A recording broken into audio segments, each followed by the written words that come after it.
భాగంగా ఎక్కడైనా ఇన్సిడెంట్ జరిగింది అనుకునేటప్పుడు పోలీస్ వారు విచారణ చేసేటప్పుడు విచారణలో భాగంగా చుట్టుపక్కల ఏదైనా సీసీ కెమెరాస్ ఉంటే ఆ ఫుటేజెస్ కంపల్సరీగా డిపార్ట్మెంట్ వాళ్ళకి ఇచ్చి ఆ ఎంక్వైరీకి సహకరించాలి అధ్యక్ష. ఇది రూల్ అధ్యక్ష.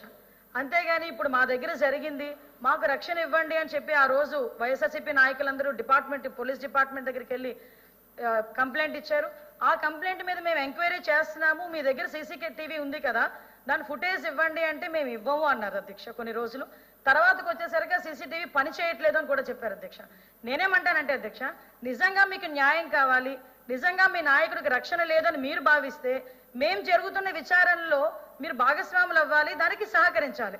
దానికి ఇక్కడ కాదు అధ్యక్ష, ఎక్కడైనా ఏ ఇన్సిడెంట్ అయినా జరిగినప్పుడు సీన్ ఆఫ్ ఎవిడెన్స్ లోకి వెళ్ళినప్పుడు first of all police department వాళ్ళు చూసేది చుట్టుపక్కల ఏమైనా కెమెరాస్ ఉన్నాయా లేదా, ఆ కెమెరాస్ లో ఏదైనా ఫుటేజ్ ఉందా లేదా, ఆ ఫుటేజ్ లో ఏమైనా దొరుకుతుందా లేదా, అది ఇమీడియట్ గా ప్రైమ్ ఆఫ్ ఎంక్వైరీలో తీసుకొని దాన్ని బట్టి వాళ్ళు ఎఫ్ఐఆర్ కూడా నోట్ చేసుకుని ఛార్జ్ షీట్ వరకు వెళ్తారు అధ్యక్ష.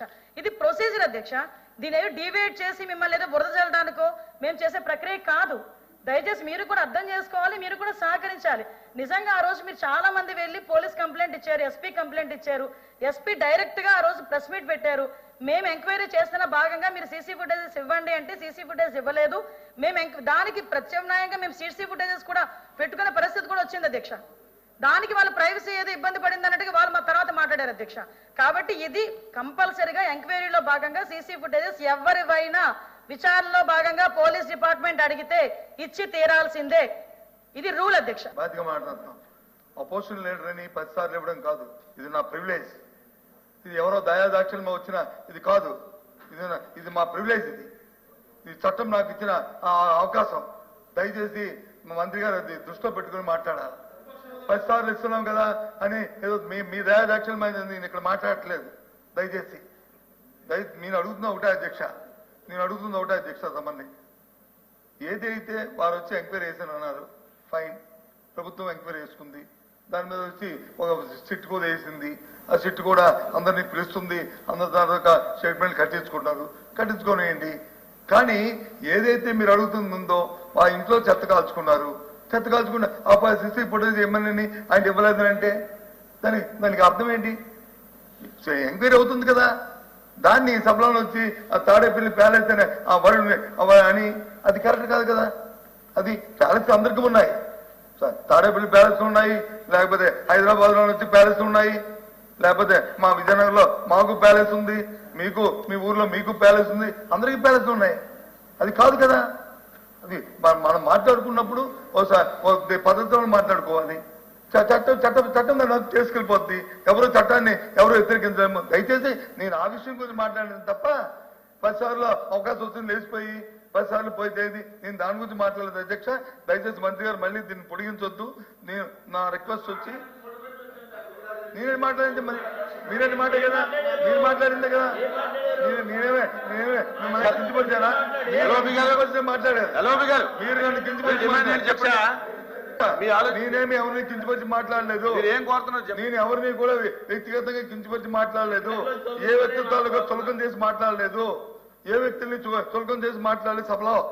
కానీ వారు మాట్లాడే మాట నేను సమాధానం చెప్పాను తప్ప నేనేం చెప్పట్లేదు. దయచేసి నాకు సంబంధమైన విషయం అది. మీ ఎంక్వైరీ జరుగుతుంది కాబట్టి ఎంక్వైరీలు నిజాలు బయటకు వస్తాయి. దాన్ని మాత్రం నేను రికార్డులో తొలగించమని మీ ద్వారా మిమ్మల్ని కోరుతున్నాను. నేను అపోజిషన్ లీడర్ గారికి మీరు నేను అనలేదు. మీకు ఆ హక్కు ఉంది, మీకు ఇస్తున్నారు. ఇచ్చేటప్పుడు కరెక్ట్ గా మాట్లాడాలని సూచన చేశాను అధ్యక్ష. ఇప్పుడు కూడా ఒక బాధ్యతాయుతమైనటువంటి వ్యక్తి అయితే ఒక సంఘటన జరిగిందా లేదా అక్కడ మీరు పోలీస్ స్టేషన్కి వెళ్ళి మా లీడర్ తాలూకా ఇంటి ముందు ఫైర్ అయ్యింది, మా లీడర్ కి చాలా ప్రమాదం ఉంది, రక్షణ కల్పించండి అని మీరు కంప్లైంట్ ఇచ్చారో లేదు చెప్పండి.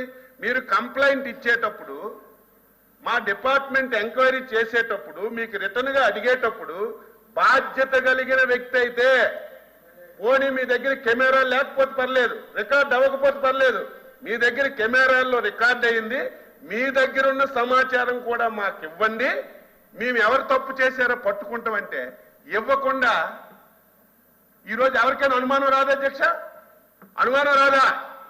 మీరు తప్పు చేయకపోతే ఇవ్వాలి, మీరు తప్పు చేయకపోతే నిజంగా ఎవరైనా కావాలని చేసుంటే మీ దగ్గర ఉన్న ఇన్ఫర్మేషన్ ఇస్తే 2 నిమిషాలు పట్టు. అదే చెప్పాను నేనేం తప్పు మాట్లాడలేదు, అదే చెప్పాను, జరిగిన సంఘటనే చెప్పాను నేను. ఈ ఎన్డీపీ లిక్కర్ కేసులు ఈ వాల్యూమ్ లో ఉన్నప్పుడు దాని మీద ప్రభుత్వం ఎటువంటి చర్యలు తీసుకుంటుంది, ఆ ట్రాన్సాక్షన్స్ మీద ఏదన్నా ఆ డిస్టరీస్ తో ఎంక్వైరీ తప్ప ఇది కూడా ఇంక్లూడ్ చేసింది అనేది మంత్రి గారి మీ ద్వారా అడుగుతున్నారు. రెండో విషయం, ఈ కేసుల్ని సత్వరం డిస్పోజ్ చేసి అఫెండర్స్ పనిష్ చేసేందుకు ఏదన్నా రెగ్యులర్ కోర్టులోనే వాళ్ళు ప్రాసెస్ చేస్తారా, లేదంటే ఏదన్నా స్పెషల్ కోర్టులు పెట్టి ఏదైనా చేసే ఆలోచన ఉందనేది ప్రభుత్వం తరఫున మీ ద్వారా మంత్రి గారు అడుగుతున్నారు. అధ్యక్ష, 2 పెద్దలు అశోక్ బాబు గారు చాలా మంచి ప్రశ్న దీని మీద అడుగుతూ జరిగింది అధ్యక్ష. ఎందుకంటే నాన్ డ్యూటీ పెయిడ్ లిక్కర్ అనేది ప్రజల ఆరోగ్యాన్నే కాదు ప్రభుత్వానికి రావాల్సినటువంటి ఆదాయాన్ని కూడా కొల్లగొట్టినటువంటి పరిస్థితి అధ్యక్ష.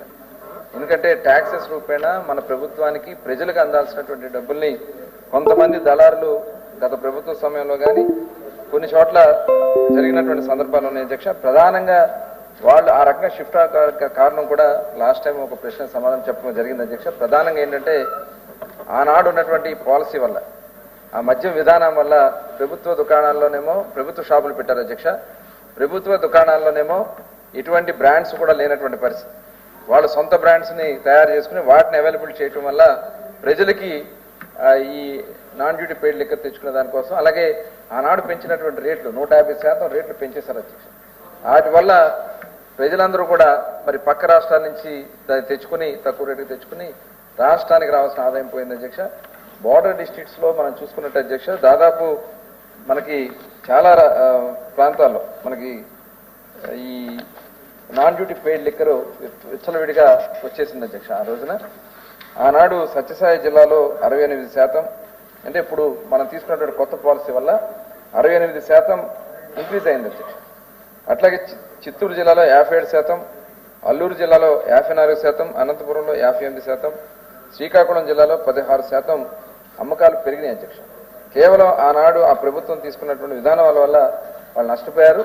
ఇవాళ తెలంగాణ బోర్డర్ డిస్ట్రిక్ట్స్ లో 30% వాళ్ళు తగ్గింది అధ్యక్ష సేల్. ఓవరాల్ గా చూస్తే -3% లో ఉంటే కేవలం ఈ బోర్డర్ డిస్ట్రిక్ట్స్ లో -30% లో వాళ్ళు ఉండడం జరిగింది అధ్యక్ష. గవర్నమెంట్ పెద్దలు అశోక్ బాబు గారు అడిగింది కేసుల గురించి అడిగారు అధ్యక్ష. తప్పకుండా ఈ కేసులన్నీ కూడా ఏ స్టేజెస్ లో ఉన్నాయో అవన్నీ కూడా పరిశీలన చేసి దాన్ని ఎలా మనం సత్వరమే వాళ్ళ మీద యాక్షన్ తీసుకునే విధంగా కార్యక్రమాలు చేస్తాం. దాంతోపాటు సిబిసిఐడి ఎంక్వైరీ కూడా వేయడం జరిగింది అధ్యక్ష. ఎందుకంటే డిస్టరీస్ లో జరిగినటువంటి ఆనాడు మరి ఏ పరిస్థితుల్లో వాళ్ళు కొంతమందిని బలవంతంగా లాక్కుని పనికిరాని బ్రాండ్స్ అధ్యక్ష 29 బ్రాండ్లు మనం వచ్చాక రద్దు చేశాం. ఇవాళ మొత్తం 350 బ్రాండ్స్ దగ్గర 300 పైన బ్రాండ్స్ ఇవాళ రాష్ట్రం అవైలబిలిటీ చేయగలిగాం. ఇవాళ ఈ క్యాష్ పేమెంట్స్ కూడా గతంలో ఎవరైనా వెళ్ళి మేము డిజిటల్ పేమెంట్ చేస్తామంటే లేదు క్యాష్ ఇవ్వండి అని చెప్పి వసూలు చేసుకున్నారు. దాదాపు 99,000 కోట్ల రూపాయలు ఓన్లీ క్యాష్ జరిగిందనేది మరి దాని మీద కూడా ఇప్పుడు సిబిసిఐడి ఎంక్వైరీ కూడా జరుగుతుంది అధ్యక్ష.